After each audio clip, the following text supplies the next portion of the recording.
Ladies and gentlemen, welcome to our very interesting style of gathering and debate, kind of a tech talk. I'm very happy that we can be here to share very, very personal stories of our very, very brave people.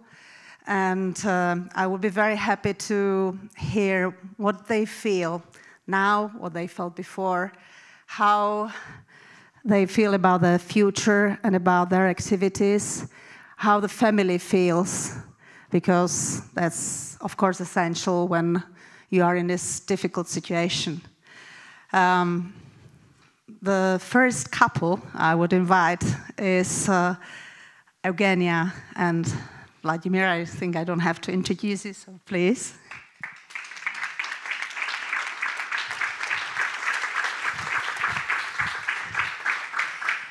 I think I really don't have to introduce this fantastic Russian couple. When I see you here, I feel like crying because you were here last year on your own. Now you are together. Can you tell us how you felt when you were detained? What did you live in this terrible prison, and how was the family? What you were doing? Can you just tell us a little bit your story? Thank you. First of all, thank you. Thank you so much to our moderators, to the hosts of Forum 2000. It's wonderful to be back here after quite a long break. And I also want to note my appreciation for the title of this conversation. I read Power of the Powerless by Václav Havel this past winter in my solitary confinement cell in the maximum security prison number 6 in Omsk. And about the same time, I read another great work, great essay from the history of Eastern European descent against communism, the famous essay by Alexander Solzhenitsyn, Live Not by Lies. And there were so many common themes, common thoughts running through these two works, both written in the 1970s. But the central theme to me in both of those essays was that in a system that is entirely built on a foundation of lies, the most dangerous, the most effective act of civic resistance is simply living the truth, simply refusing in our everyday lives to participate in those lies, to support them, to perpetuate them. And in the end, of course, that's what brought down the communist system, when enough people in our societies, in this country, in our country, decided that they're not going to live by lies any longer. And these two pieces of work, Power of the Powerless by Václav Havel and Live Not by Lies by Alexander Solzhenitsyn, I would advise everybody to read today. These are the most topical pieces of work you can imagine, as if they're written for this time and not half a century ago. Reading really helped in prison. Well, it was a lifeline. It was, to be honest, the only thing I could do, the only link to reality, to the outside world, the only link to sanity, really, to be open about it.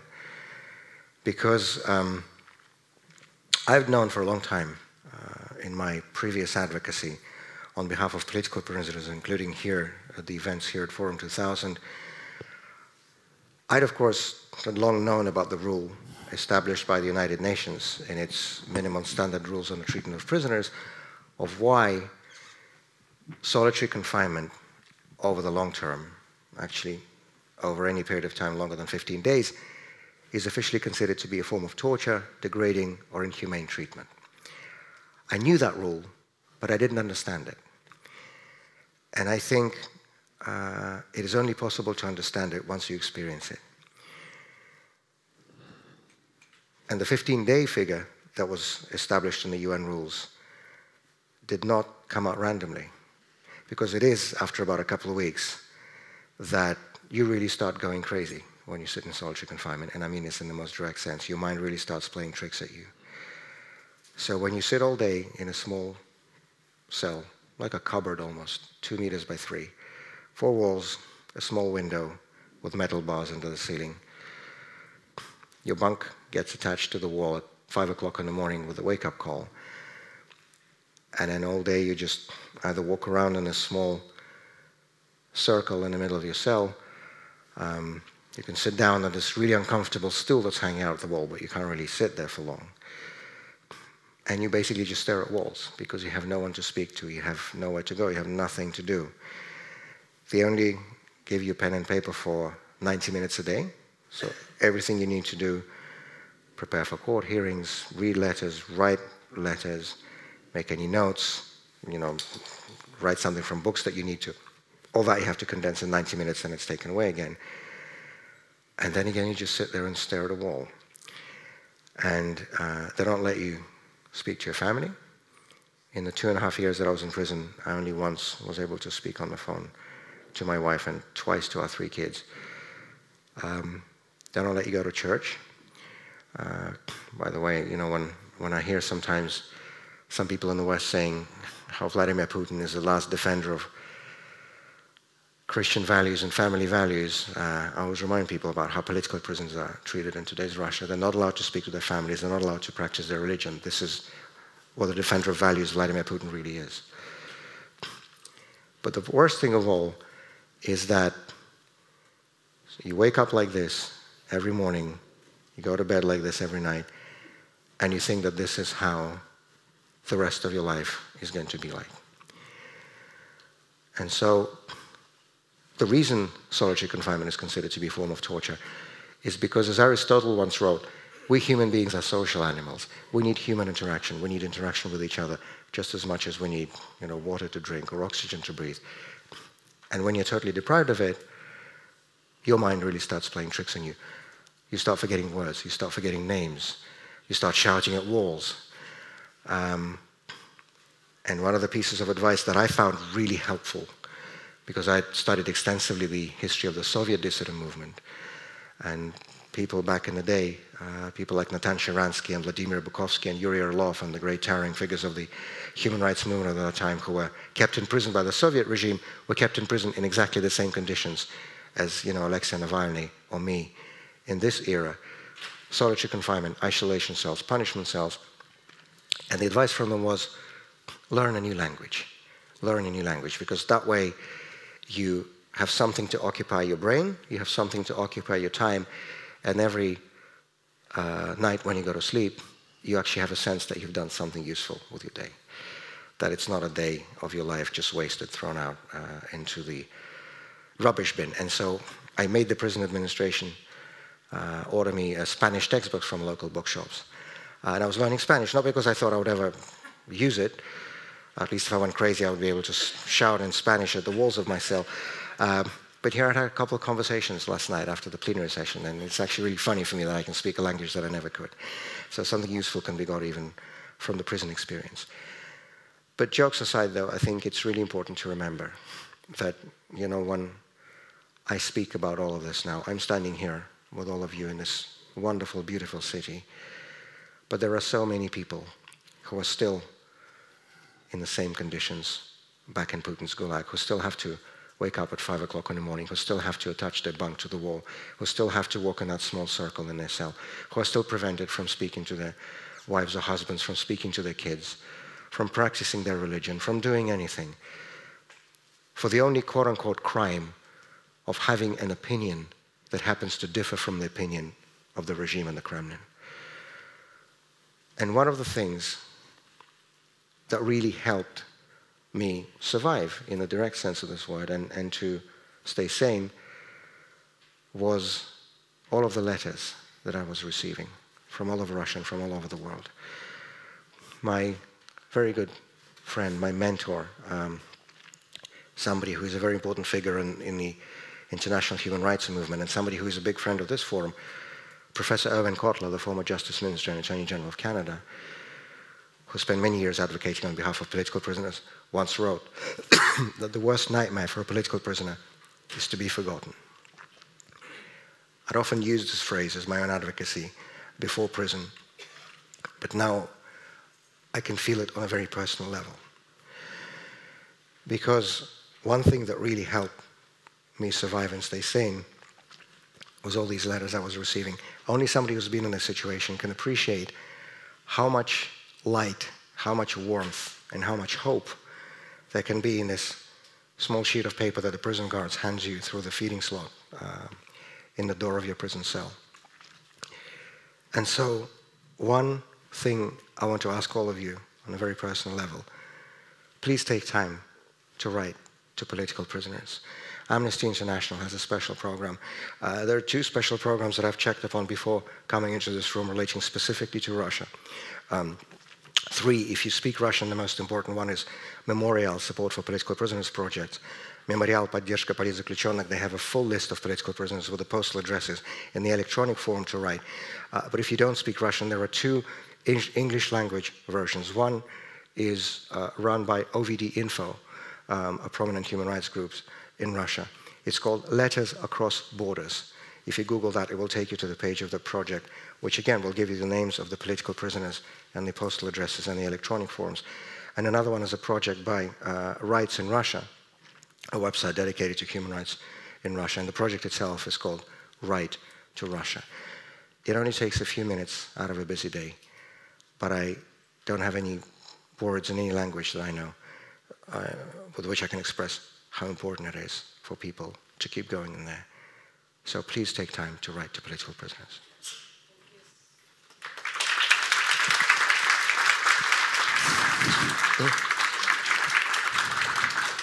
We are a little bit running out of time, but Evgenia, can you say a couple of sentences, or we'll give you another minute at least, how you felt, how you feel now? Well, I was asked to tell a personal story, and of course with the 2 assassination attacks on my husband, and then the sentence, the 25-year sentence for so-called high treason for speaking against the regime and against the war in Ukraine, it couldn't get more personal. Our kids our oldest daughter, who's now 18, first saw her father in a coma with a multiple organ failure following the first assassination attack in 2015. She was 9 at the time. Our son, the youngest, the 3rd child, was 10 when his father was sent to prison for 25 years.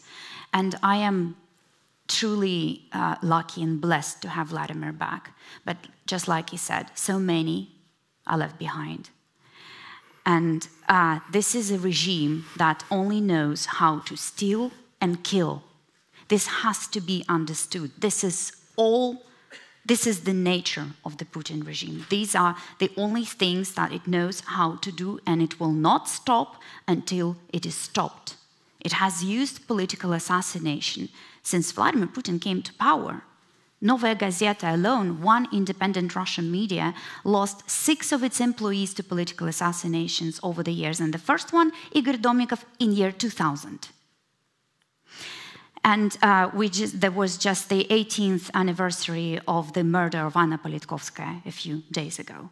Again, yet another journalist with Novaya Gazeta. And over the years, well, in 2015, just 3 months before Vladimir's poisoning,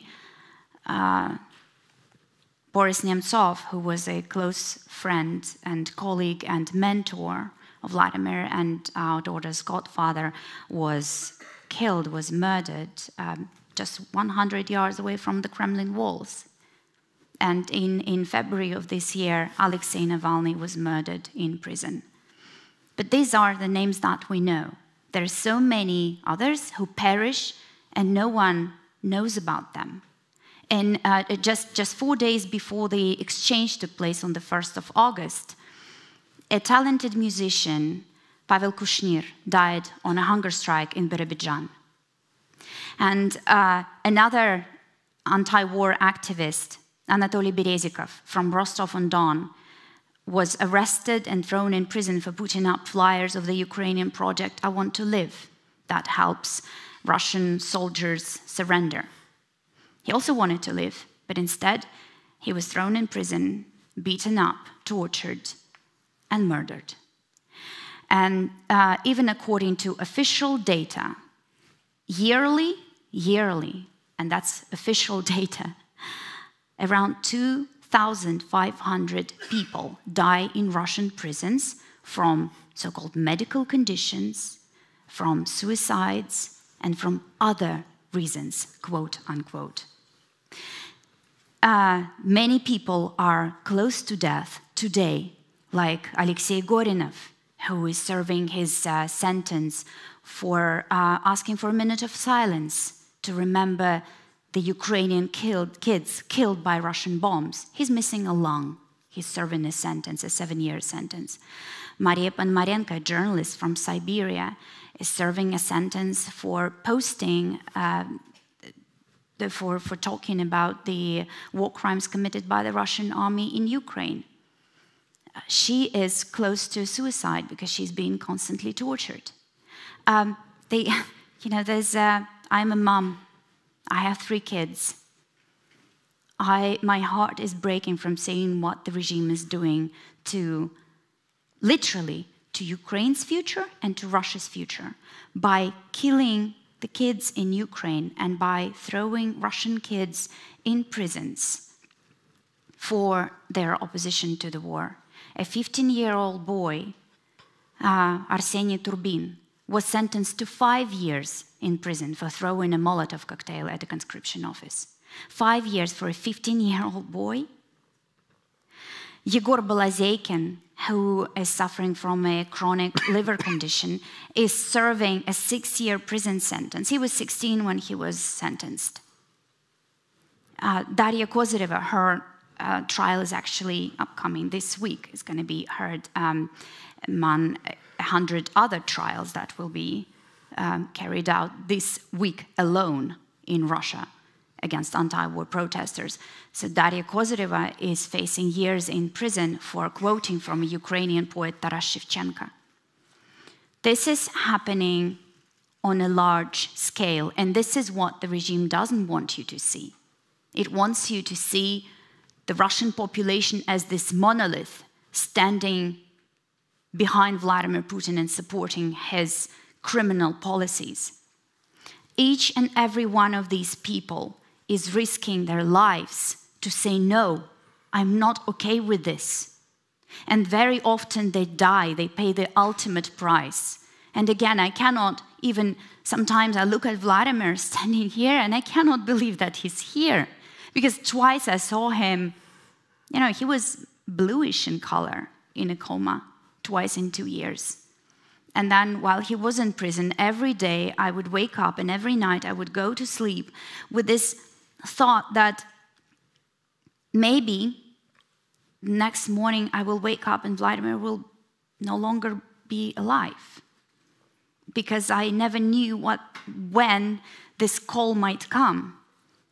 He was being held by the same people who had tried to kill him twice in the past, so why not try a 3rd time? So, the last thing that I want to say is that hostage-taking and political imprisonment is truly becoming a global crisis. And I do believe that it needs to be addressed globally. I see Sebastien Lai, who's fiercely fighting for the release of his father, Jimmy Lai. I just talked to Rushan Abbas. I don't know if she's in the audience. She's one of the most prominent Uyghur voices, activists, and campaigners. She's been fighting for the release of her sister since 2018. Her sister is over 60 years old, and Rushan has absolutely no contact with her. And of course, I cannot not mention Belarusian political prisoners. We just recently saw Tatyana Khamich, the sister of Maria Kolesnikova, who's been held incommunicado for, over 2 years now? Alice Bilatsky, Sergei Tikhanovsky. I was just with Svetlana receiving this award in Washington at the Lantos Foundation, and there she stood, tall and unbroken. And every day she lives with that idea that her husband might have already been killed. Because again, she hasn't heard from him for how many years? So this is a global crisis that needs to be approached globally. So I call on democratic countries to bring their efforts together to counter this growing crisis, to put a stop to this, to make it costlier for dictators of the world to take hostages. to make dictators think twice, 3 times, 4 times before they choose to engage in such practices. I am absolutely convinced that there are preventive mechanisms that can be used by democratic countries working together, can be used to prevent such practices and to liberate those who are now behind bars. This is a global fight of the good against the evil, and we need to be strong. We need to be able to defend ourselves. Thank you very much. Thank you very much. Bravo. Bravo.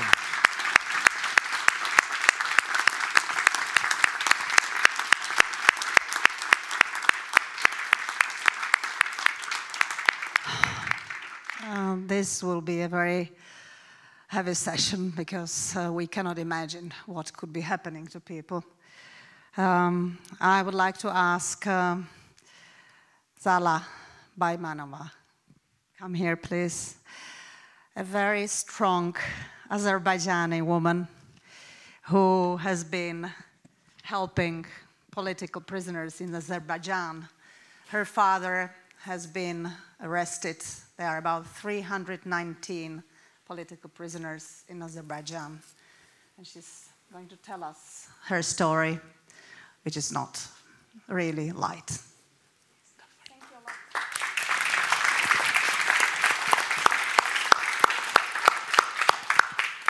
Thank you a lot for having me here. And I just was wondering, okay, good, great. I am here to actually give a face and character to my dad and the political prisoners in Azerbaijan, because as Mr. Kara-Murza mentioned, it's very devastating to be forgotten, and it's very important to understand that they're not numbers, they're humans. They have family members like me that are fighting for them, and they're all devastated in a frustrated situation. My father is not only my dad, but he's also my best friend. He is my best friend that I can talk about my relationship about. I can talk to him about my gender and sexual orientation. Like, he is so important for me that he has always been my hero in all my stories, even in the university. Yes, when after I was 18, he is my hero, and he will always be my hero. And maybe it's like difficult in a state to understand, because Azerbaijan is a very conservative country. To have a father that you can actually talk about your relationships is so unheard of that everybody is so jealous of me having him, and I'm like so happy to every single day that he's still alive, and I know that he's still alive. And that is the reason that I am fighting for him. And not my dad to me, but a lot of parents to their children, and that's the reason they're fighting all around the world for them. To explain what my dad has been doing, his name is Dr. Gubad Ibadoglu. He's a professor from London School of Economics. And my dad has been investigating money laundering. What we mean money laundering is that not that Azerbaijani elites have 5 houses or 5 cars, but it means that money laundering that has been corrupting your politicians, your officials, and your government members. So now they can buy oil and gas from Azerbaijan, which according to my dad's investigation again, is bought from Russia. That is a threat to our safety and security and helps Russia to avoid sanctions. But my dad was not only doing this investigation on money laundering, he also wanted this money to go back to people in Azerbaijan. He opened a foundation in UK, which is a scholarship fund, and the purpose of this foundation was when this money has been confiscated by UK and Western governments from Azerbaijani elites, it will go there, and it will be a scholarship for Azerbaijani students. That means Azerbaijani students, first time in their life, will have access to an independent scholarship. They will be able to go outside, study, learn European values, human rights, and democracy, and go back and make our country a better place. But he was also investigating oil and gas deal, Azerbaijani oil and gas sector, and how it affects in environment and climate in Azerbaijan. As you will know, climate conference will happen in Azerbaijan in November this year, basically in a month. And Azerbaijan is one of the worst places that the oil and gas has been contaminating the soil and water. And my dad was investigating that and how people are living just right beside it. My dad was also investigating how EU allocated money has been embezzled in Nagorno-Karabakh by not only Aliyev government, but also Turkish government, Erdogan. It's important to understand how impactful Azerbaijan is, how they have same channels with Russia to corrupt politicians, how they have same channels with Turkey to corrupt politicians. They sell oil and gas from Russia. They embezzle money with Turkish President Erdogan, and how dictators are actually together, and they're stronger, and they're fighting against our democracy. And as a result, to punish my dad, but also our family, and create a chilling effect in Azerbaijan, when my dad was visiting my grandma before going to Dresden University of Technology as a professor to work there, their car was crashed. They were physically dragged from the car. They hit on my mom's head. Now she lost right side of her brain, vestibular nerves, 30% of it. She's unable to balance herself. They injured my dad's spinal column. They kept him in the detention center without access to drinkable water, proper food, or any medication. His diabetes was so high that his nails were falling. He was feeling nerves feelings on his body. He had all the wounds all over his body because that's what diabetes does. It does destroy your body. He also had a heart surgery before his detention, so we were also extremely worried about his heart, but we couldn't get any kind of information. But we, as a family, we decided not to stop.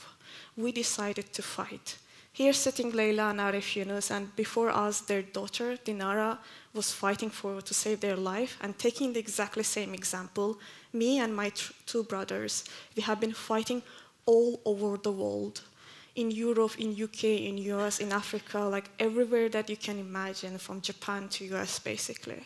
We have been knocking every single door, and we have been asking and begging every politician and everybody, please, save our father's life. He's dying.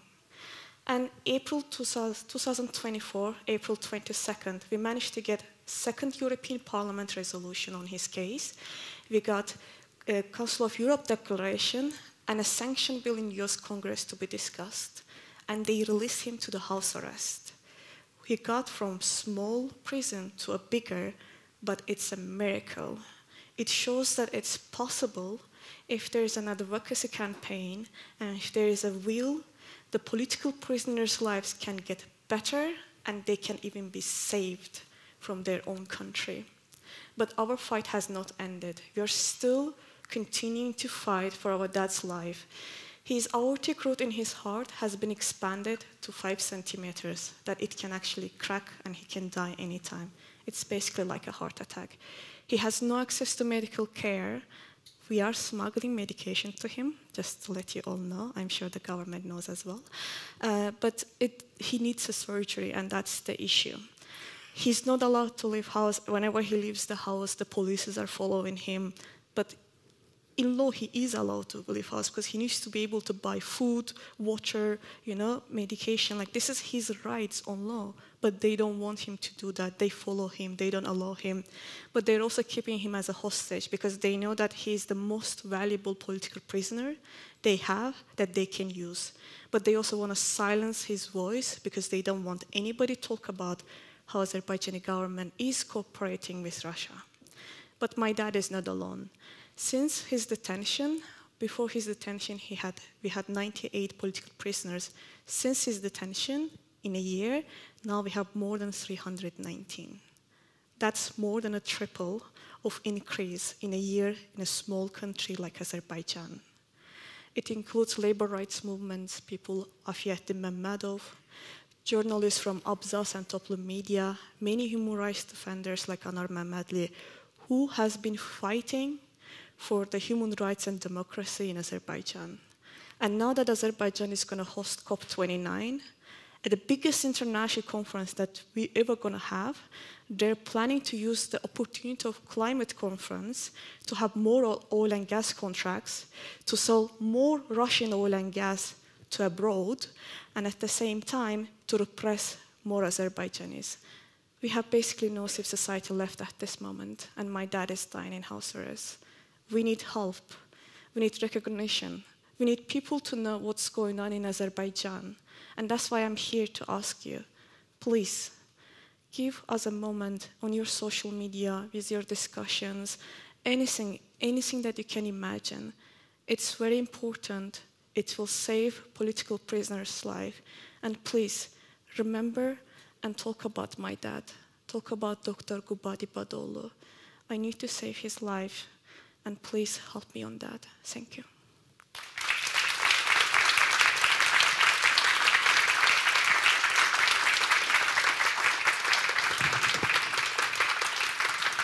We still have 1 minute, so you can maybe tell about other prisoners as well. Yes. Yeah. Yes. Thank you. Yes. Thank you a lot for giving me 1 minute, as this is quite a difficult the time limit. Right now we have more than 319 political prisoners, and there involved a lot of journalists in there. What the government is trying to do is they have an intention to silence all the voices that can actually reach international community. So previously, when the crackdown was happening in Azerbaijan, they were destroying all the civil society in Azerbaijan, basically all the NGO sectors. Now Azerbaijan doesn't have any independent NGO sectors. And next what they're doing to do is they're cracking down all the researchers, academics, but at the same time, all the journalists.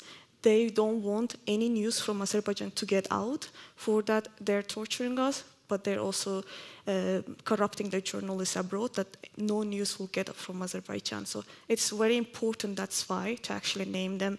We have these websites about the COP29 hostages, how the people are there. There's a website on them, and there's like a political prisoners list. You can also check the Leyla and Arif Yunus website, which also talks about all the political prisoners in Azerbaijan. And I think it's important to understand that there are resources that talks about them and also their stories. And it's very important to understand that please do not let Azerbaijan to get away with it. Please do not let Azerbaijan to get away with selling Russian oil and gas, helping Turkey and Russia with the same channels to corrupt your politicians, and also to destroy us. We are still here, we are still fighting as members of civil society, but we need all your help, and we need this recognition. Thank you. Thank you very much.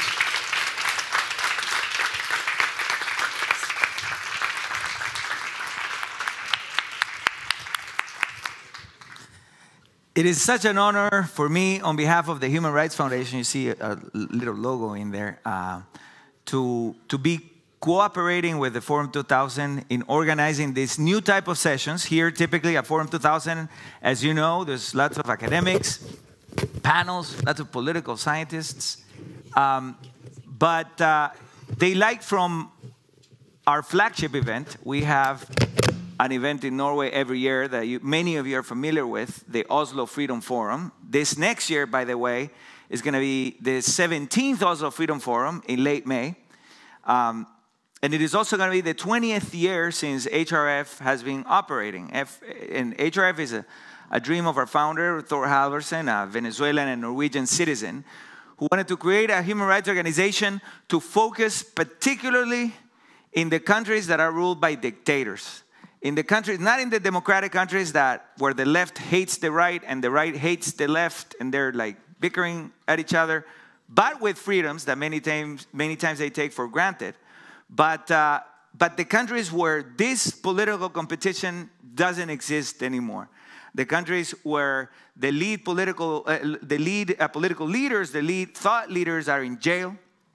And that's how we have become acquainted with many of the folks that you're seeing today on stage and that are members of this community as well, because with Forum 2000, we share similar values of focusing on promoting democracy while at the same time denouncing the abuses by dictatorships. And so I want to ask you to take your time here to also heed the advice from these heroes, from these survivors, from Zhala, who's talking about her dad. Please follow, do the hashtag that she had on her t-shirt of Free Gubat. It's very important that you get involved. Many of you have thousands of followers in social media. Please do this.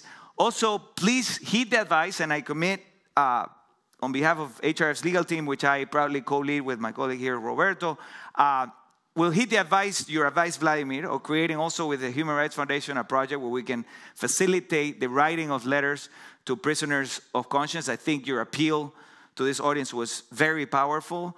And 2 notes on that, very powerful for, because you said that you didn't find a word in any language to say how important, as a survivor of 2 assassination attempts and a prisoner of conscience, how important receiving these signals that you're not being forgotten are for you. And now you know, you can think of this, at least that I know, in Russian, in English, and also now in Spanish. And I'm in French as well, there you go, and in French as well. And I can tell you all here that I tested it myself. You saw him speak English. He speaks a flawless English. Although it is kind of a neutral English. A little bit of a British accent for us, like for the people that live in the US and are more used to that accent, but very neutral English. So yesterday when I talked to him, he said, "Hey, Javier, great to see you, a long time." And he starts speaking to me in Spanish, and it's like, "Oh my God, like since when did you speak Spanish?" And it's like, "I learned it in jail, but I need to practice it more. My Spanish is not too great." Well, I can tell you that it's as good as his English. It's as good as his English. He's a brilliant man in addition to being a hero who we all admire, love, wanted to remain alive and to be free with us today. So it's very, very moving for us to have you here. The same with Evgenia, who we tried within our abilities, our Oslo Freedom Forum, to keep the case of Vladimir alive and to invite you to speak there. And we're so happy to have you here. And on the note, on the call to action that you made, also Evgenia, we're proud to announce that HRF is the lead coordinator now of the hostage-taking coalition, civil society hostage-taking coalition that is being formed. And so anyone here interested in the issue of hostage-taking and general political imprisonment can reach out to us and some of my colleagues here who are sitting on the front row to discuss how you can get involved. That being said, I need to introduce now a very important leader of Venezuela, Hasler Iglesias. Hasler, you can come. Hasler hasn't been himself a political prisoner, but he was the main student leader of Venezuela during the 2014-2015 protests. I met him on TV first, speaking to rallies of thousands of people, being televised to millions of people, much as Maria Corina Machado's rallies were televised this year. And after that, he became involved with one of the most important political parties of Venezuela, a member of the Democratic Unity, Voluntad Popular, the party founded by Leopoldo López and many of the people from the student movement. And now he's a member of the board of that movement. This is the party that has survived by far. This is 10x by far the most political prisoners in Venezuela. So he has most of his close associates, his friends, the people he went to school with, who have endured torture, who have endured years in prison. And he's now able to tell the story about what's happening in Venezuela from exile, unfortunately, in Madrid, in Spain. But hopefully very soon, we're going to see Hasler speaking again to millions of people from inside Venezuela. Welcome, Hasler, and we're here to hear you. Thank you. Thank you. Well, the spark that ignited my political journey was the realization that every citizen has a voice to solving the things that we live in our countries. And that we have to have this sense of ownership. And for me, it's kind of rare because I'm a son of migrants, but I say I'm 100% Venezuelans. And I ask excuses to my parents' countries. But while my friends were asking themselves, what could I, a powerless person, do for this country? I was thinking, where and how can I contribute to rescuing democracy? A democracy that, by the way, I have never experienced myself in my country. So in a matter of 5 years, I went from discussing in high school about constitutional reform proposals to being at the forefront of in that moment, the sector with the highest credibility in Venezuela, which was the student movement. And for those years, I lent my voice, my hands, my feet, my energy, my time to millions of young people who were seeing and are seeing how their future slipped through their fingers. Millions of young people that found no future in their countries. And I remember telling them, we have to speak out about what the regime doesn't want us to speak, and we have to say that where they least want to hear it. And this took me to lots of places in Venezuela with lots of people, and we were even activating a strategic, non-violent civil resistance that allowed us, in some cases, even to achieve some goals, to tear from the regime's hand some of our demands, and to keep our universities from a biggest threat from them. Then this obviously came at a cost. Repression has been in my life since I was 17 years old, and I remember that age because that was the first time I have seen a gun pointed to my head in a couple of centimeters of distance. Then, a couple of years ago, after that, while I was president of the Student Federation, I was detained for a couple of hours in the airport, and I was accused of carrying drugs in my stomach, because that's how creative they are to creating these absurd charges to target dissent. Thanks to the pressure from the media that by chance were present in the airport, they let me go. I was able to board the plane, and I managed to arrive to Geneva precisely to go to the UN headquarters to denounce human rights violations. And I had one more violation in my list that wasn't prepared thanks to this brief detention in airport. Another years after, one day my mom was alone at home, and in that morning, they throw leaflets at our door front with a message that if I continued leading huge demonstrations in the country, they would take drastic measures. And the image in that letter was a machine gun. And I obviously decided not to stop. A couple of years after that, which was the last event, I was actually in the middle of a pandemic. And in the national broadcast channel, broadcasted in all the TV channels and all the radio stations simultaneously, I was accused with another absurd charge of being weapon supplier to a criminal gang. Again, you would agree with me, absurd charges. That meant that I had to go into hiding for 6 months, moving from one place to another, 6 infinite months, with the uncertainty of being found, of being put in prison, of being tortured, of my mom, who is a widow, and her only son living alone at home, not knowing anything about me. Then, thanks God, I managed to leave the country safely. And then, thanks God also, last year, I managed to bring my mom to live with me, whom I had left alone in Caracas. So all these situations, all this cost is something I was aware of. It was a risk that all of us who face these kind of regimes are aware of. And this is a risk we have to take in our hands.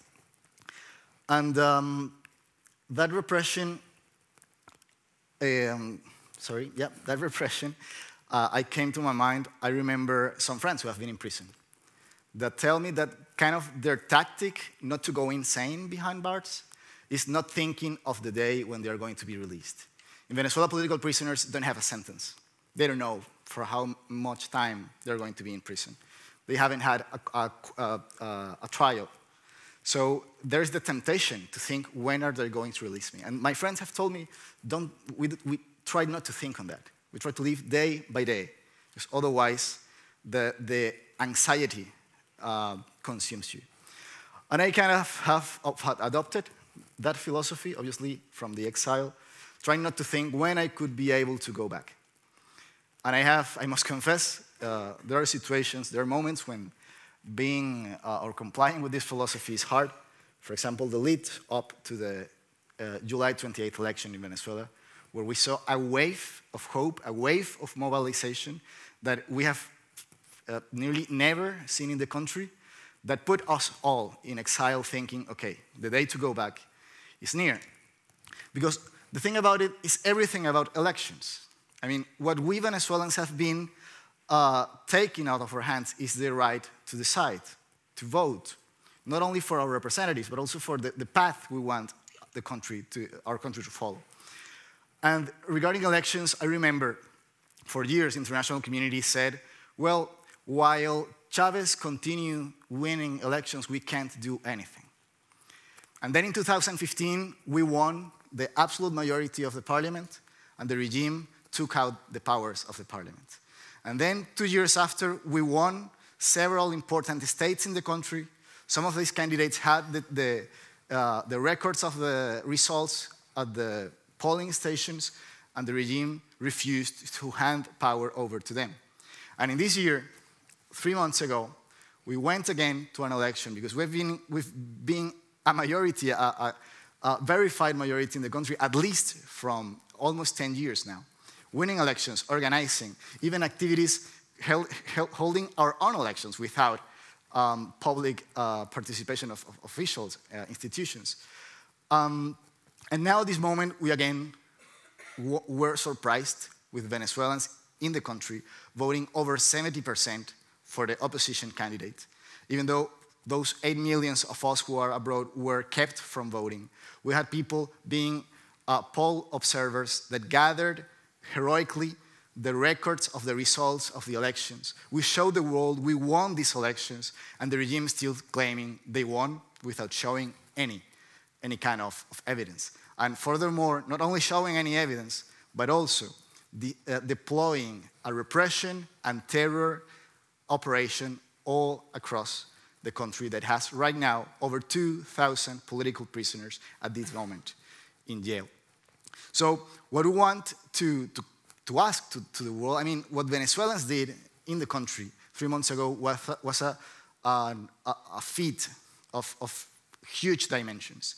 And now what we ask is that this power of the powerless that Venezuelans have been learning and exerting and wielding for years, and learning from one experience to another, and reaching and fulfilling this goal of winning in a huge and suppressive way, to be accompanied by the international community.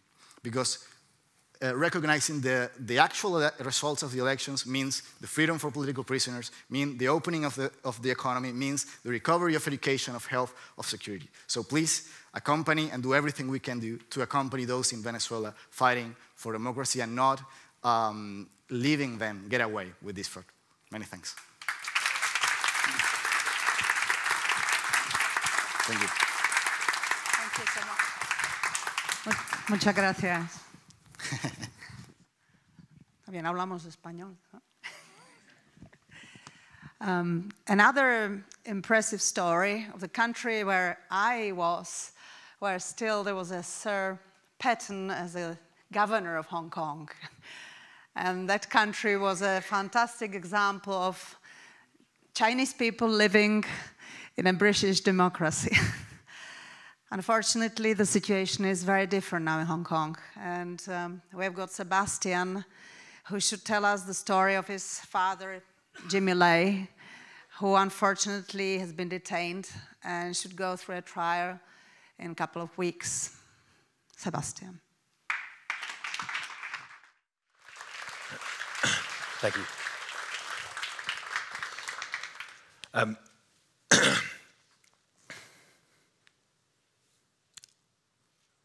Excuse me.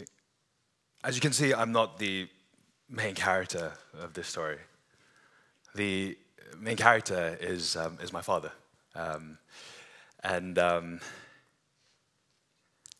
story is still ongoing.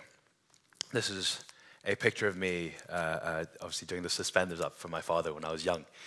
And my father was known in the Hong Kong media for always wearing suspenders, but also for being quite a bit chubby. but also for his business powers. You see, my father, like many of the older generation in this country, was born in communism, in communist China. He had the good fortune, though, of escaping. He managed to smuggle his way on a fishing boat when he was 12 by himself and arrived into Hong Kong, which was a British colony at that point. And as he tells it, he immediately got put to work on the factory floors in a glove factory because he had to pay back the smugglers for the money they had spent to smuggle him. But throughout the years, he kept his head down and kept working, and he still has scars from those times. He can't really hear out of one of his ears because of the machines, and one of his fingers got caught once, so part of his finger's missing. But he rose up the ranks, and in his late 20s went to buy his own textile factory out of bankruptcy, and ran that very well until his mid-30s when that became one of the biggest knitwear manufacturers in Asia. He didn't stop there, though. He went to found Giordano, which some of you, having been to Hong Kong or to even East Asia, would have known. It was one of the, it was a clothing company. It is a clothing company, it's still around. We don't own it anymore for reasons you'll find out soon enough. But it was a company that sold good quality clothing at a very reasonable price and sold it in mass. It inspired companies such as Uniqlo. But the crowning achievement was when my father tried to break into the newspaper market in Hong Kong, one of the most competitive newspaper markets because it was a financial center. People made fun of him. All his competitors said, this kid who, you know, had a fifth grade education, who dropped out of school because he needed to work to feed himself and to feed his family. How is this kid gonna compete against us? Go back to your factory floor with the kerosene lights and stick to what you know. They laughed all the way until he became the biggest newspaper in Hong Kong. So joke's on them in some sense. Now that's all good and well, and you might ask yourself at this point, why am I on a panel called the Power to the Powerless? You see, there was one thing that my father did that was unacceptable in the eyes of the Hong Kong authorities and the powerful. Apple Daily wasn't only the biggest newspaper in Hong Kong. More importantly, it was pro-democracy. It was the only pro-democracy newspaper in Hong Kong. And he started Apple Daily after Tiananmen Square. You see, the massacre of Tiananmen Square was my father's political awakening. He was incredibly heartbroken by it, but he knew that there was something that he could have done. He knew there's something that he can do, especially now that Hong Kong was going to be handed over from the Brits back to the Chinese. He started Apple Daily with the mission that this was going to be a newspaper that told the truth, that criticized the government, that criticized the powerful, that didn't cow to any forces. And in that, he realized the power of information. He thought that information was choice and choice was freedom. So for him, it was very exciting. He was, this refugee from this communist country where he didn't have all this source of information, and now he could deliver freedom every day through his press. And he and his colleagues ran that throughout the years. Now you can imagine a position of criticizing the government of both China and Hong Kong and the powerful. It's a bit of a dangerous job. I still remember waking up at 3 in the morning because someone had firebombed the house. Or that time I had to go to a relative's place because he had a threat to his life.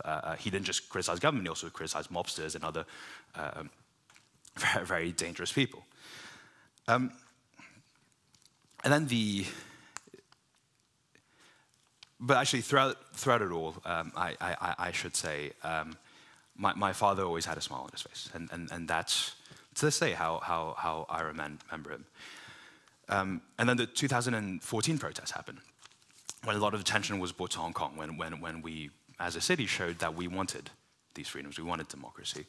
I still remember my father going out with all the students, and he'd have a microphone, and around him there would be tear gas, and he'd come back home, and then, I don't know if any of you guys have ever been tear gas, but if you get tear gas enough, it stays on your clothes. So when you go back home, everybody's eyes sort of starts watering.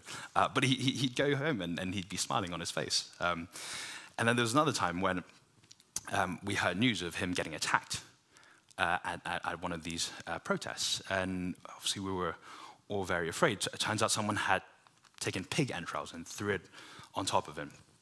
My father never had bodyguards or anything like that, because he knew that he was doing the right thing and there was nothing to defend against. But someone had poured pig entrails on him. And as we're very worried, we see the door open suddenly, comes back home covered and stinking of pig entrails. And he just turns around, looks at us and smiles and says, "I guess we're going to take a shower." And after that, he goes back out. And then the next big event in the Hong Kong pro-democracy movement was 2019.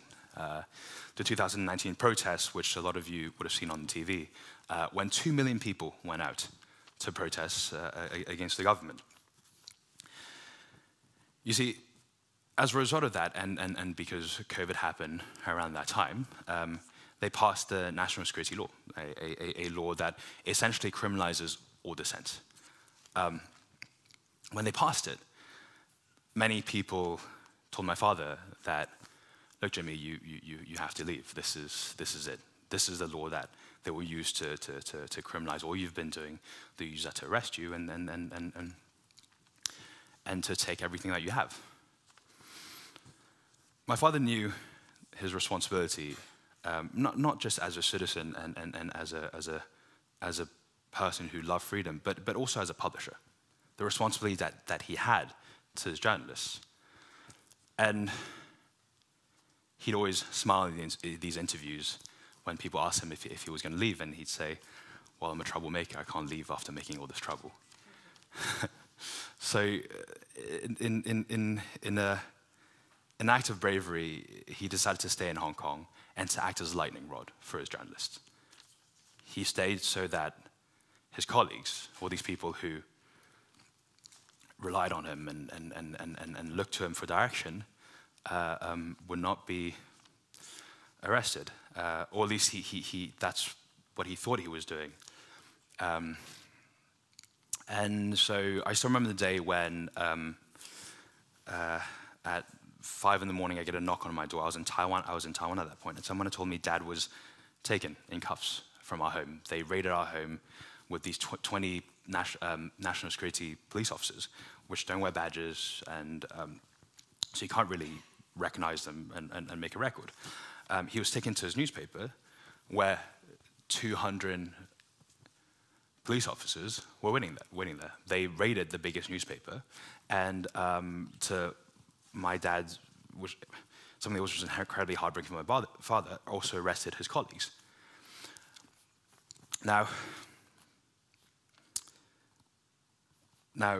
it is obviously quite a sad story, but one thing that cheers me up a bit, a tiny bit, is that the next morning, the people of Hong Kong lined up in the newsstands. They lined up because they wanted to be there to support Apple Daily, to buy the newspaper, despite having our officers raided and journalists arrested.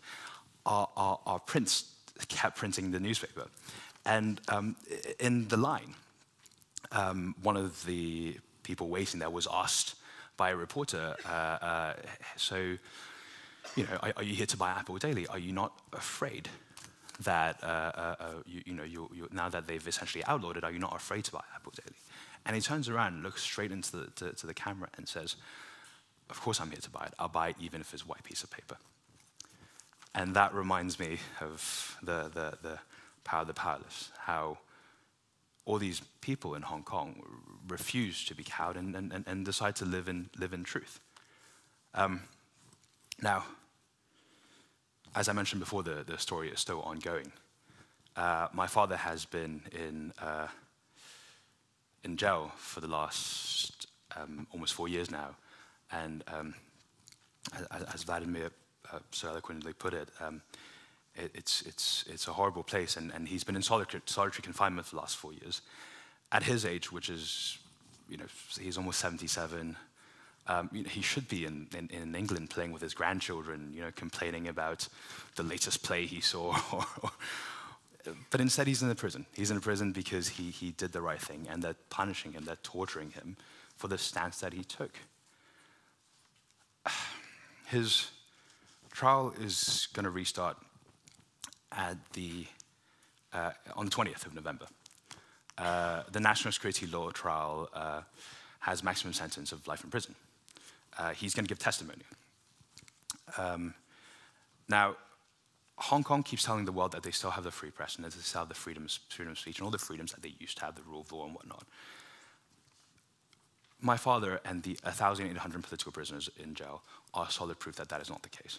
So, look, I ask of all of you to join me on this journey to release my father, to call out Hong Kong on its hypocrisy, but even just writing a letter to my father or saying a prayer, right? Because when you're in jail in solitary confinement, as you mentioned, people tell you that nobody cares about you. You did all this for nothing, right? And that is not true. That is just not true. So if you are religious, please do say a prayer for my father. And look, in the end, in that little cell, it's just him and God. And I know he would appreciate it, and I know he will hear it. So thank you very much, and I'll keep fighting until I see him.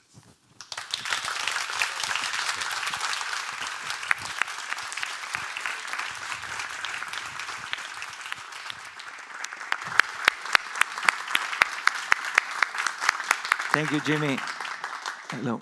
Thank you, Jimmy. Sorry, Sebastien. We had also Sebastien earlier this year at the Oslo Freedom Forum, and we'll definitely take his word on with this project of writing political letters to political prisoners. We have two more heroes to introduce. Next is a person, a true survivor of a dictatorship in Africa.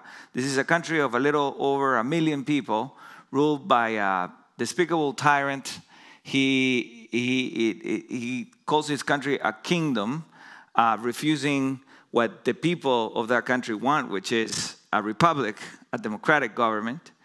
And Masuku is the co-founder of the most important public interest law firm in Swaziland, the country I'm speaking about. They defend the main political prisoners, journalists, everyone in that country. And the co-leader of that law firm was assassinated by the regime just a couple of years ago. We at the Human Rights Foundation have created the Thulani Maseko Human Rights Lawyer Prize to honor those attorneys that don't operate in free societies and become famous because they criticize a popular politician, but those who, in great anonymity and at the risk of their lives and of their families and of their basic freedoms, advocate for political prisoners under dictatorship. And so Masuku honored us this year at the Oslo Freedom Forum, and he's here to also honor the legacy of Thulani Maseko, his colleague, and to talk more about his country. Masuku, please.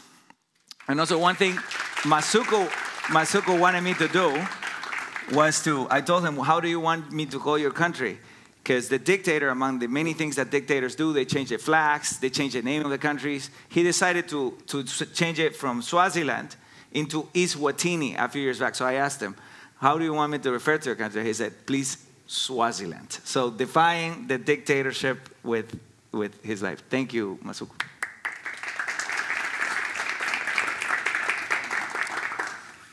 Thank you very much. It's an honor and a pleasure for me to be here. I must a little bit explain this issue of Eswatini and Swaziland. My late brother and friend, Thulane Masego, before his assassination, actually filed an application in court where he is challenging the king for changing the name of the country. Now, this is because during his birthday, the king woke up and decided, without informing anybody, that he would change the name of the country from Swaziland to Eswatini. We were all surprised and found out when he was speaking, thanking everybody for the birthday that he had paid for himself. Now, the thing is, the way that the word is spelled, Eswatini, is an incorrect way of saying the word. It's actually supposed to be Swatini. But because the king is above the law, nobody can challenge him. It remains incorrectly spelled. So when you say Eswatini, what you're actually saying is at Swaziland. We haven't been given a court date to to hear this application by Thulane, because like everything, the king appoints the judges, he appoints cabinet. And in Swaziland, it's funny, it's possible for you to appear at the High Court before a judge who is a wife to a judge at the Supreme Court who is the husband. In fact, we have 4 marriages of that nature. A bit about me. I was 8 years old when my father was detained and arrested for high treason. He had called for political changes in Swaziland. The dictator has been in power since 1973. And so for calling for these political reforms, he was charged with high treason. And through his lifetime, he spent a cumulative 6 years in prison. Thulane Masego is one of the lawyers that represented my father and people like my father. In fact, I remember that when I completed my law degree in 2007, and I joined the law firm Thulane was part of, one of my first clients was my father. We would then move on to start the law firm together, where we represented many of the political dissidents. Unfortunately, what happens in Swaziland today continues for former MPs who have called for changes, political changes. Everything you've heard about Swaziland is true. The king has 16 wives, yes. I don't know how many girlfriends. The king he doesn't pay taxes. He's the biggest business person in Swaziland. In the past, political posts and business opportunities have been given to his brothers. But because he has children who are now grown, the brothers are competing with the children. In fact, I remember one day I was in the office and I was struggling to compete, to do work, because we had 3 helicopters flying over our offices. We did not have helicopters. In fact, we've always had 1 aeroplane in Swaziland because we don't have it. All of a sudden, we have 3 helicopters, and we ask ourselves, what's happening? And they tell us, oh, the king bought his 3 sons' helicopters. They're busy flying around. That's the type of country that we have lived in. Now, Thulane represented people like that with myself, including 2 former MPs who joined the nation in calling for political changes to change, 1, how the country is run, and the use of the funds of the country. Thulane got assassinated in front of his family, and the state has not given us any response as to what happened with that case, even though it has been reported. In fact, what has happened in recent time, his wife, Banele, who continues to speak about this issue, has herself been detained. And I had to go up here for her earlier this year, and they said she has become a person of interest in relation to the assassination of her husband. We find ourselves in quite a peculiar situation. I represent these MPs, and I go to see them in prison almost every other day. Now, because the state does not allow them to see their families, it does not allow them to see attorneys, what they've decided is that you can only see them in the maximum prison. I haven't been detained myself for political reasons, but I've been to the maximum prison once to see my father as a young child, but recently I see maximum prison whenever I go to consult my clients. You're not given a private room, you're just given general population. They just sit you in the middle of nowhere in the maximum prison while the inmates run around and stop by to say, hey, how's the outside world? It's an intimidating environment and you can't consult that way. We find ourselves also in a situation where geopolitics plays itself out in a strange way. In Swaziland, and I mention this in good faith, I am from a country, the one country that will go out and have members of government fully authorized to go out into the world to say, Taiwan must be fully recognized as a state. It happens, they are paid. In fact, they leave the country only to go and say that in a meeting and then come back home. But our king is not loyal. What our king has done is he has gone and visited Zimbabwe and saw a beautiful building there. Asked to build the building, they told him China. He went back home and called China and said, please come, build me a parliament. Now he has moved that direction. And because people are protesting, he has gone over to call on Russia. Russia has set up base in Swaziland. They are training the military, they are training the police. He has also invested in a relationship with Israel. For the first time, we see drones in our country. We see surveillance on our phones for the movements that we do. We get raided in our offices, we get raided in our homes. We are not allowed to transact. In fact, whenever I receive foreign currency, my account is blocked, sometimes for over a month, because I have to justify and explain why I'm getting support in doing this work. We ask for a situation where, coming into forums like this, you do not stop speaking about the struggles across the borders, because we've seen this work. When Thulani was assassinated in 2023, you did a remarkable thing. By condemning the state, you stopped it from an assignment or a chosen approach where they were eliminating all persons who speak about the king.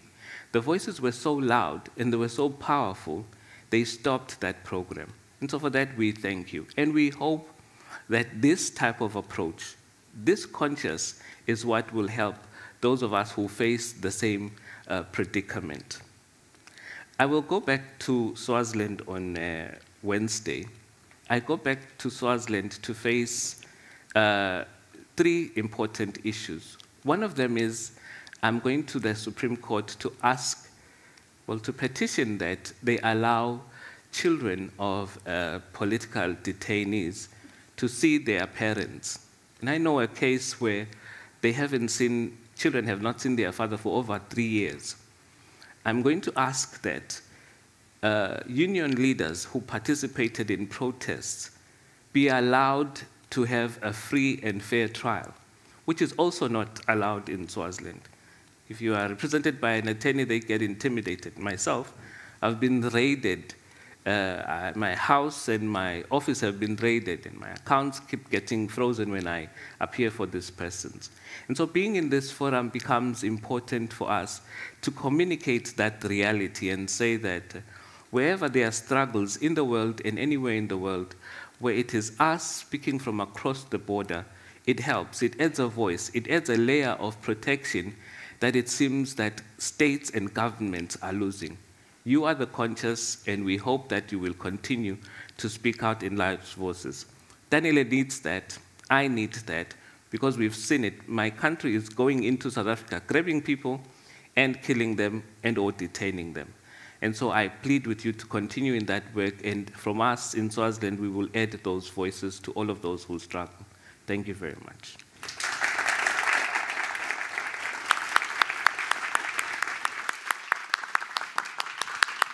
Thank you, Masuku. Lastly, we're going to speak about a country that is near to my heart because I happen to be born there and was raised there as well. Studied law for the first time and then moved to the U.S. to do a master's degree in 2008. I have been living there since, and was lucky that I met Thor Halvorsen, the founder of HRF, around that time, and he invited me to join the Human Rights Foundation. And from the Human Rights Foundation, I mentioned at the beginning, we focus in the countries that we consider to be non-democracies, countries that we consider to be are ruled by tyrants. And And so Bolivia is one of these countries that has been the least paid attention to in the category of authoritarian countries in Latin America. And even though some of the things that have happened there over the past 2 decades have been very bad. 1982 is when Bolivia returned to democracy, and we took it for granted, but we had a very solid democratic regime for around 23 years. So we had democracy, we had a competition between the left and the right, former communists, former right-wing dictators that were competing in the marketplace of ideas.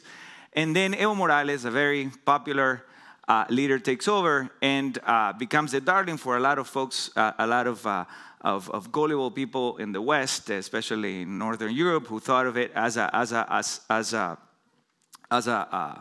enlightened left-wing leader. In reality, it was a leader that eroded democracy massively, that took away the flow, pretended to perpetuate himself in power, and he did so to the point that he committed a massive electoral fraud in 2019. We heard this morning of one senator from the political party of the United Opposition that actually got that election stolen from them in 2019. And it was so, the fraud was so obvious that for the first time in its history, the Organization of American States, which is probably even more than the European Union around the world, the most competent organization at observing elections around the world, or at least in Latin America since for the past few decades, this organization called what happened, that election in 2019, an electoral fraud. So it was an election that Evo Morales tried to steal, and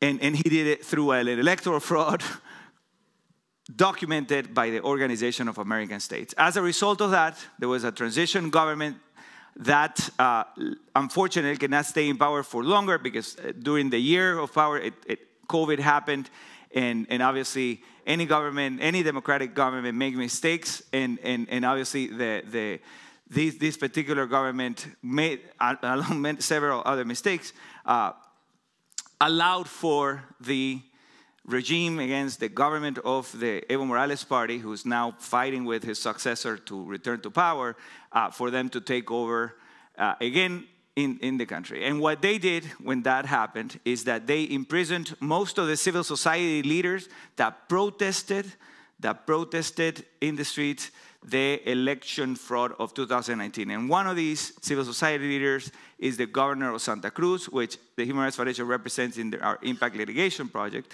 And so his daughter was going to be here to speak about his case, but she couldn't get a visa. So he asked us to invite another hero, who is a good friend of his, who during the first administration of Evo Morales, that did not get a lot of attention internationally, was a political prisoner who spent 10 years in a political prison in Bolivia, and so also a hero, also a Democrat from Bolivia, and who's here to speak. And he happens to have also a visa, because he has also a European passport, because his grandfather was from Croatia, and so he also has a Croatian name, but he's from Bolivia. So let's welcome Zvonko Matkovic to speak about Governor Camacho.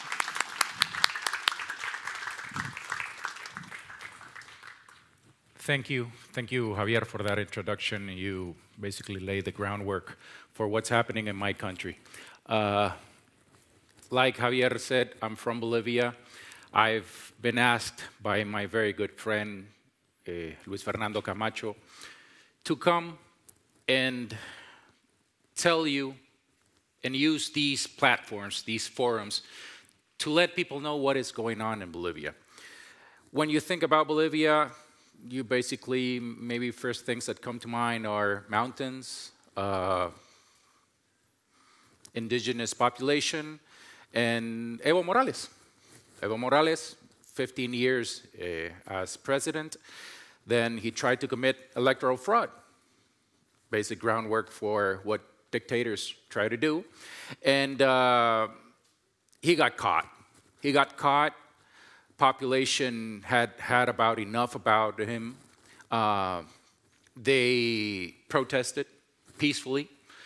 This movement was headed by the person we're talking about, Luis Fernando Camacho. And it was an unbelievable fight. 21 days of a whole country completely stopped. Nothing moved. Nobody opened their shops. No factories open.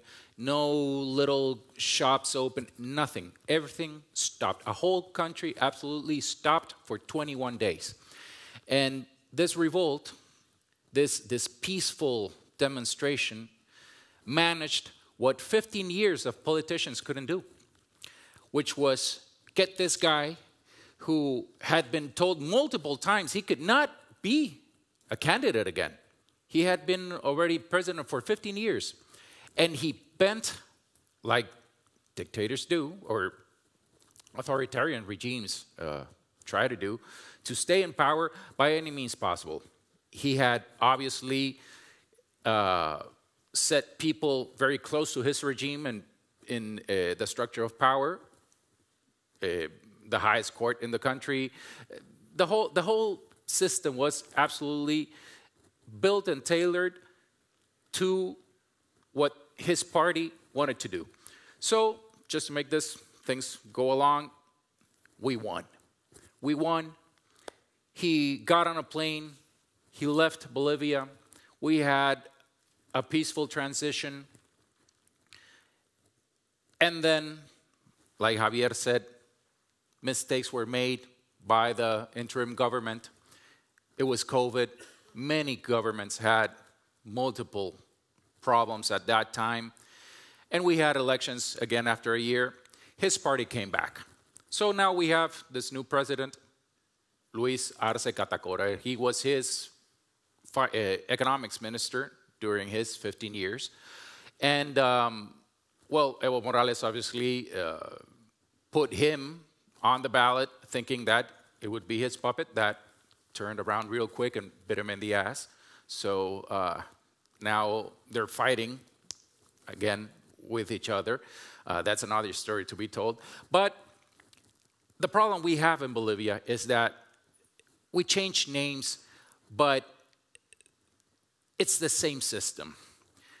Like Javier said, I spent 10 years in jail for a crime I did not commit.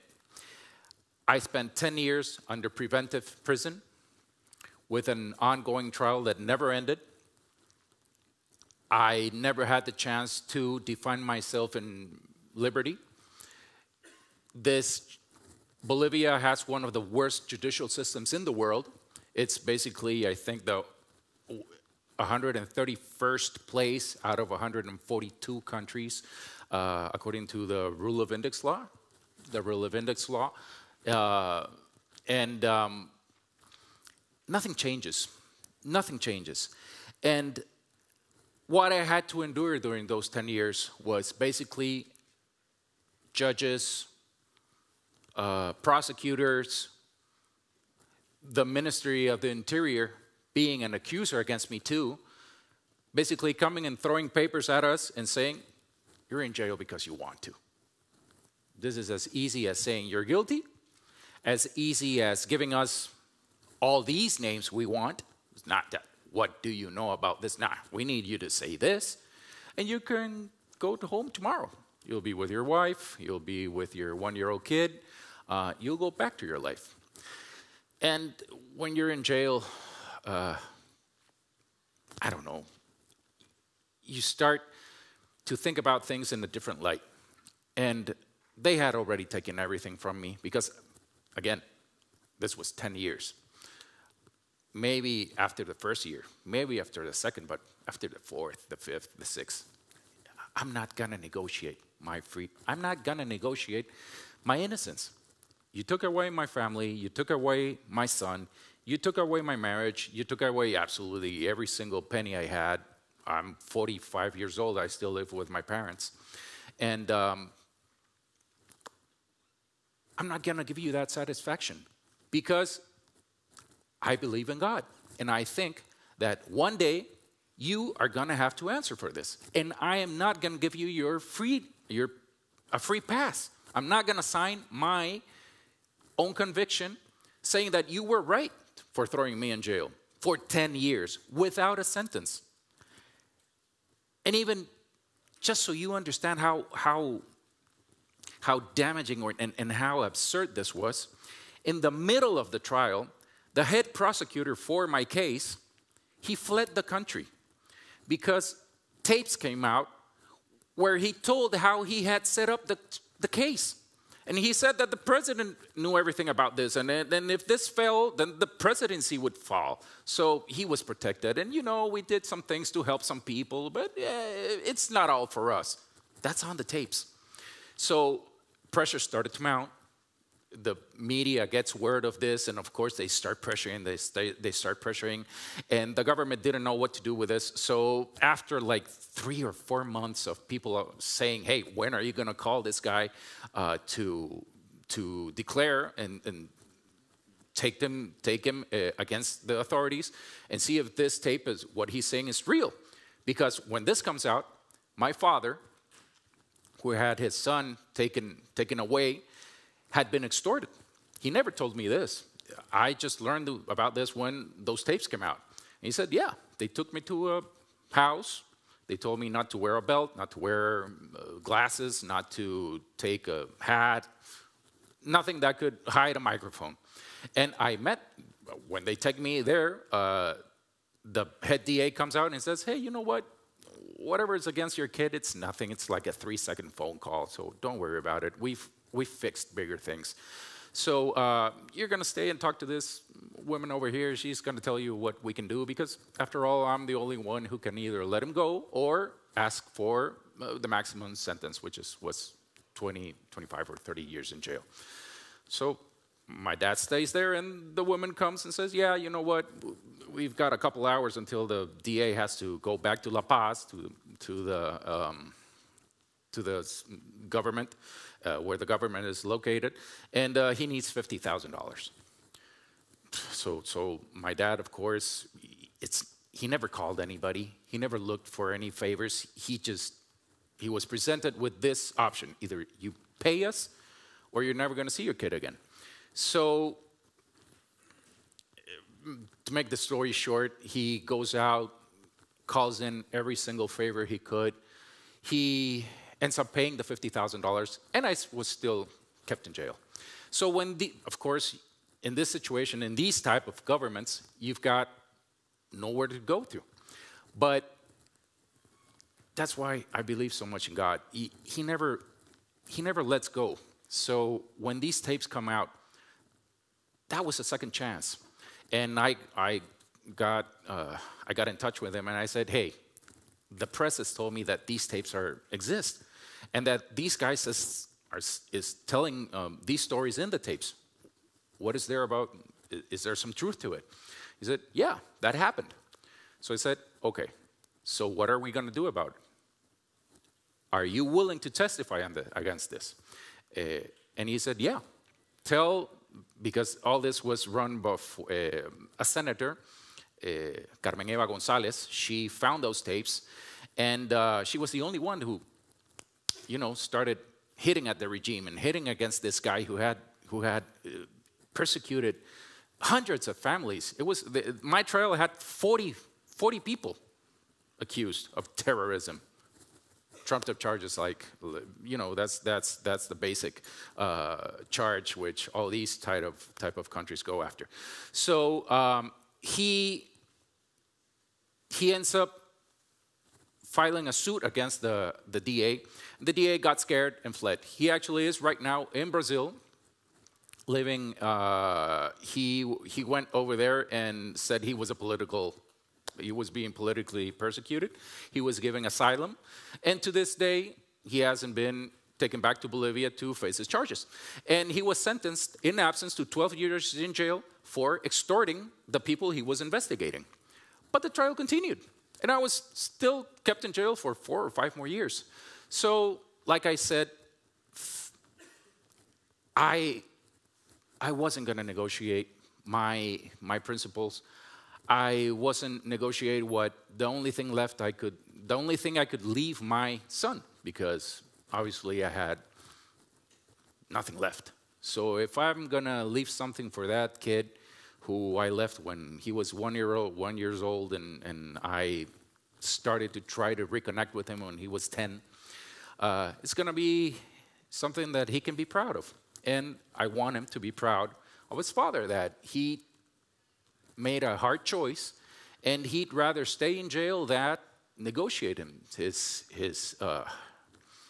negotiate his well-being. And during those 10 years, I understood the value of having people advocate for you, having people not forget you, having people understand that you're fighting for something, and give them hope that there's people willing to fight for something. After I left jail, I got invited by Luis Fernando, the person I'm going to tell you about in a minute, and invited to run for office. I obviously didn't learn my lesson, so I went into politics and going against the government. And I was elected a senator. Then I was elected as a local assemblyman. I got to direct to be president of that body of government for 3 consecutive years. And I'm not going to leave. During that time, my friend Luis Fernando Camacho, the second highest voted authority in Bolivia, give me a minute. The second highest authority in Bolivia got kidnapped by the government.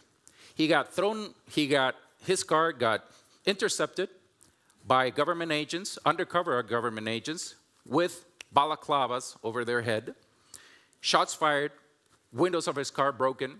He got taken to, beat up, taken to the airport, thrown in a military helicopter, taken to La Paz, 3,000 miles away. He's been thrown in jail for 2 years since then. And I'm not going to leave him there. I'm not going to stop advocating for him and letting people know that Bolivia is not this small, insignificant country. It's part of an ecosystem. We've got deals with China, with Russia, with Iran, with Cuba, with Nicaragua, with Venezuela, with the who's who of authoritarian regimes. Bolivia is an integral part of that. And when you realize how these countries protect each other, you understand that we have to unite ourselves. And we have to have people know what they're doing, and we have to denounce this. So what would my call for action be? We need you people to get the word out. We need governments to start putting sanctions on countries like mine, like Bolivia, for violating prisoner rights, for keeping people like my friend with no medical attention, cutting his water off for 4 or 5 days at a time, for not permitting him to get visitors on a regular basis. We need the press to get the word out. And we need NGOs to do studies on what it means to have governments like this persecuting and going after all the leaders in the opposition. After all, it's the only way to not let the memory of these people die, and to force these countries to stop this line of this way of trying to rule their countries, which is terror, fear, persecution, and ultimately, which has happened many times, assassinations. So, thank you very much. Thank you. Thank you. Thank you very much. I'm really sorry we took your time for these people who are really strong and fight for their lives, democracy, and we really admire them. Thank you so much for this panel. Thank you, Lucie.